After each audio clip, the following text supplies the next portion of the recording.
Bismillahirrahmanirrahim. Assalamualaikum warahmatullahi wabarakatuh.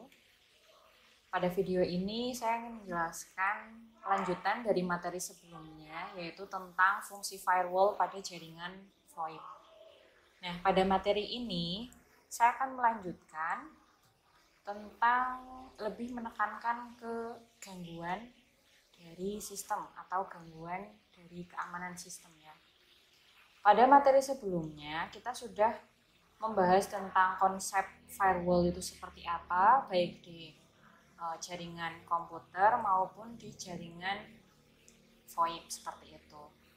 Nah, kompetensi dasar pada materi ini yaitu memahami fungsi firewall pada jaringan VoIP dan menalar fungsi firewall pada jaringan VoIP. Nah, kita flashback kembali. Kemarin salah satu gambar atau topologi yang kita gambarkan pada materi sebelumnya yaitu seperti ini. Jadi di sini ada LAN, kemudian dihubungkan dengan internet. Yang kita tahu bahwa internet itu sifatnya global ya, jadi siapapun itu bisa mengaksesnya.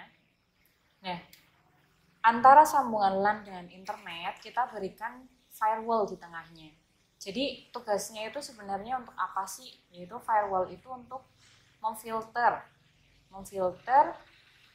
baik dari identitas pengirimnya atau identitas informasinya, atau mungkin kalau pada jaringan VoIP itu ada panggilan seperti itu atau pesan-pesan atau informasi apa gitu yang dikirim. Nah, firewall di sini itu tugasnya sebagai filter. Filternya itu bisa dari misalkan dari blocking file ya. Oh, di LAN itu nggak bisa download yang file MP3 atau dari serangan-serangan virus seperti itu. Di sini nanti firewall ini tugasnya sebagai blockingnya seperti itu. Nah, saya lanjut. Jadi karena internet itu sifatnya global dan resiko dari serangan itu sangat besar, makanya kita perlukan firewall di sini. Dan sebenarnya keamanan dari sistem itu yang seperti apa sih? Definisinya itu bagaimana sih? Nah, ini kita bahas dalam buku yang sudah pernah Ibu share sebelumnya, yaitu materi komunikasi data. Di sini ada 5 definisi dari keamanan jaringan. Yang pertama itu adalah confidentiality, integrity, availability, authentication, non-repudiation.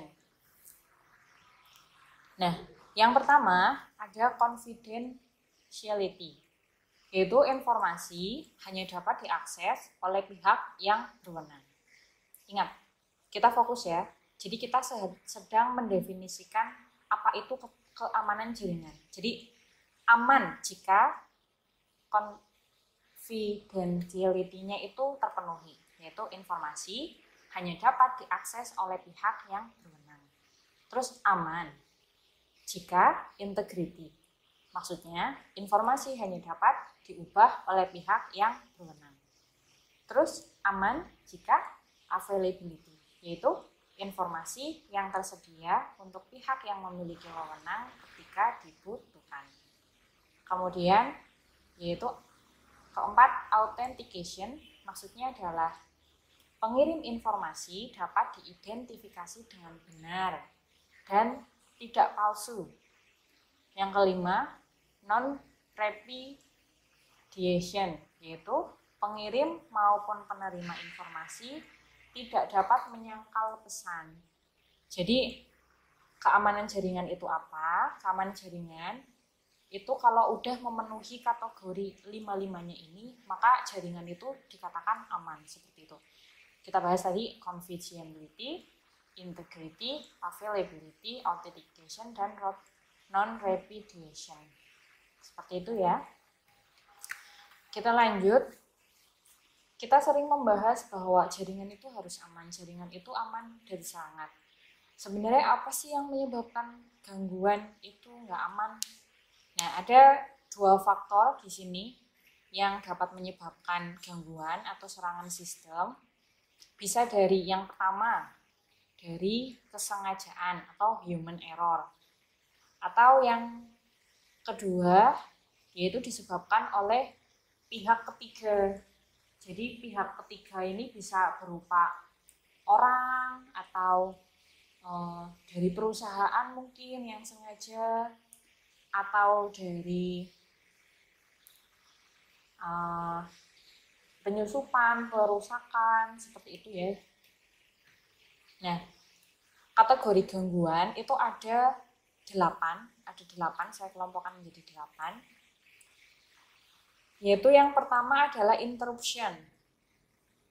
Interruption itu merupakan sistemnya diserang, sehingga datanya itu tidak tersedia atau tidak dapat dipakai oleh yang berwenang. Berwenang di sini itu bukan, kita sering dengar istilah berwenang itu polisi gitu ya. Berwenang di sini itu maksudnya adalah orang yang mempunyai hak untuk mengakses informasi ini gitu ya. Jadi interruption itu kejadiannya misalkan sistem diserang, terus akibat dari penyerangan itu sistemnya jadi tidak tersedia atau datanya jadi tidak tersedia atau tidak dapat dipakai, nah itu interupsi. Contohnya itu misalkan saat kalian mendownload sesuatu, itu misalkan download aplikasi misalkan.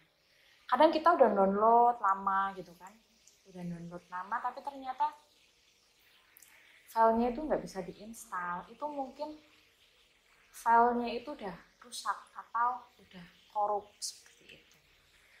Terus gangguan yang kedua yaitu interception. Di sini misalkan sistem diserang, kemudian yang menyebabkan pihak yang mempunyai atau pihak yang tidak berwenang di sini dapat mengakses suatu informasi atau aset dari sistem tersebut. Nah, contohnya yaitu penyadapan. Terus yang ketiga yaitu modification. Modification merupakan pihak yang tidak berwenang dapat melakukan perubahan terhadap suatu aset. Contohnya mengubah file data, ada yang misalkan dokumen-dokumen nilai gitu yang secara online bisa diakses, ada yang melakukan modification, menyerang sistem itu terus dimodifikasi, data nilainya dirubah gitu. Misalkan ada orang yang menyerang sistem bank yang tadinya saldonya cuma 100.000 gitu, terus diubah datanya jadi 1 juta gitu misalkan ya. Jadi dimodifikasi.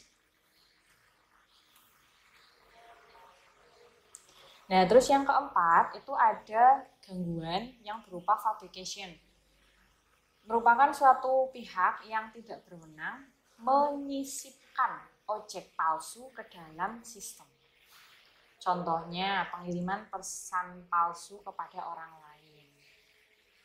Terus ada yang kelima yaitu hacking. Gangguannya berupa hacking, yaitu pengerusakan infrastruktur jaringan yang sudah ada. Maksudnya apa? Ya bisa saja merusak sistemnya atau merusak servernya seperti itu, bisa dalam bentuk perangkatnya atau aplikasi-aplikasi yang digunakan seperti itu. Terus yang keenam yaitu phishing.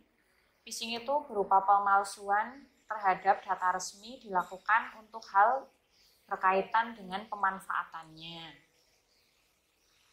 Pemalsuan data terhadap data resmi, gitu ya. Terus kategori yang ketujuh yaitu deface.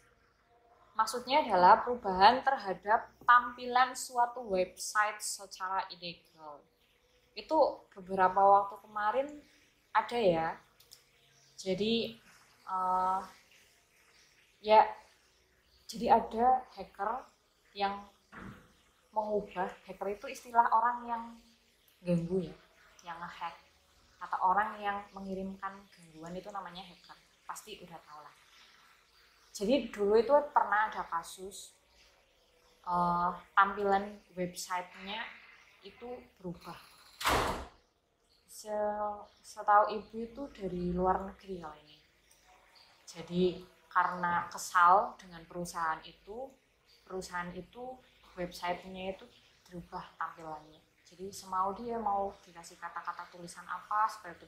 Bisa diakses oleh semua orang, tapi tampilannya itu diubah oleh orang yang nggak berwenang nggak punya privilege dalam merubah website itu gitu loh. Terus yang terakhir, ini adalah gangguan yang terakhir, yaitu namanya carding. Carding itu merupakan pencurian data terhadap identitas perbankan seseorang. Misalkan pencurian kartu kredit, terus kartu kredit itu dimanfaatkan ya untuk belanja online seperti itu. Yang harusnya orang itu tidak bisa mengakses kartu itu, misalkan rekening itu, tapi karena dia punya kemampuan untuk carding ini, jadi akhirnya dia nyusup, dia melakukan gangguan, terus dia memanfaatkan kartunya gitu. Nah, itu tadi ya. Nah, sebenarnya gangguan-gangguan itu bisa kita atasi gitu. Tergantung dari administrator jaringannya. Jadi, aman atau tidaknya suatu sistem itu bisa jadi peralatannya, bisa dari peralatannya, atau bisa jadi kemampuan administrator yang kurang seperti itu. Jadi untuk langkah-langkahnya seperti apa yang bisa kita lakukan untuk lebih meningkatkan keamanan sistem kita. Nah, ini ada beberapa poin, dan ini itu dapat dilakukan sebelum menggunakan sistem tersebut. Jadi di sini yang harus kita terapkan itu mulai dari keamanan secara fisik dulu ya. Jadi keamanan secara fisik yang pertama itu memisahkan terminal yang difungsikan sebagai server dengan perangkat-perangkat lain. Terus yang kedua, menyediakan keamanan fisik ruangan khusus server. Jadi maksudnya servernya itu terminalnya dipisahkan, terus ruangannya juga kalau bisa dipisahkan. Terus lagi, yang ketiga, memisahkan sumber daya listrik untuk NOC dari pemakaian yang lain. Tentunya biar stabil ya.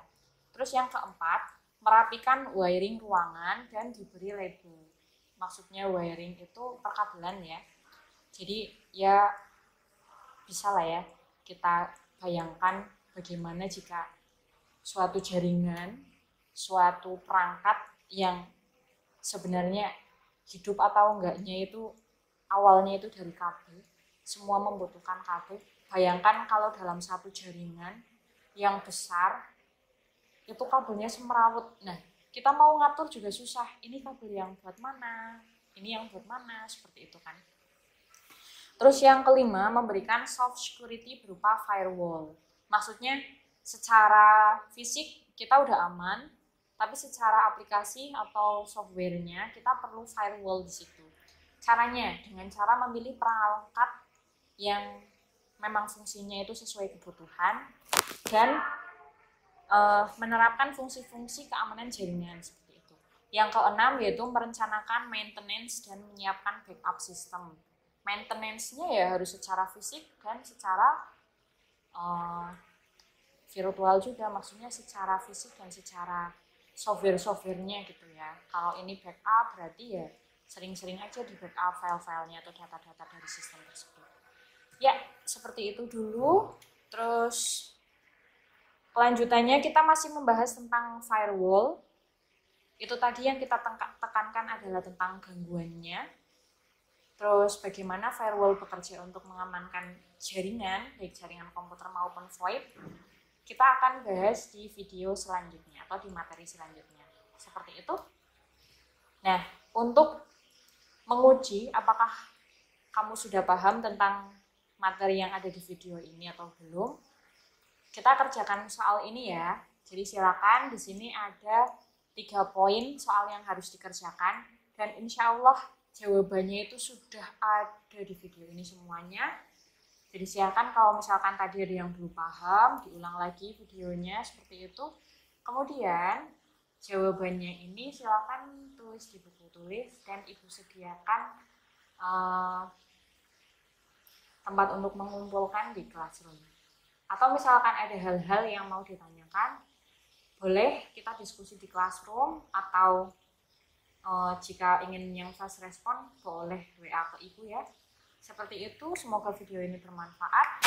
Assalamualaikum warahmatullahi wabarakatuh.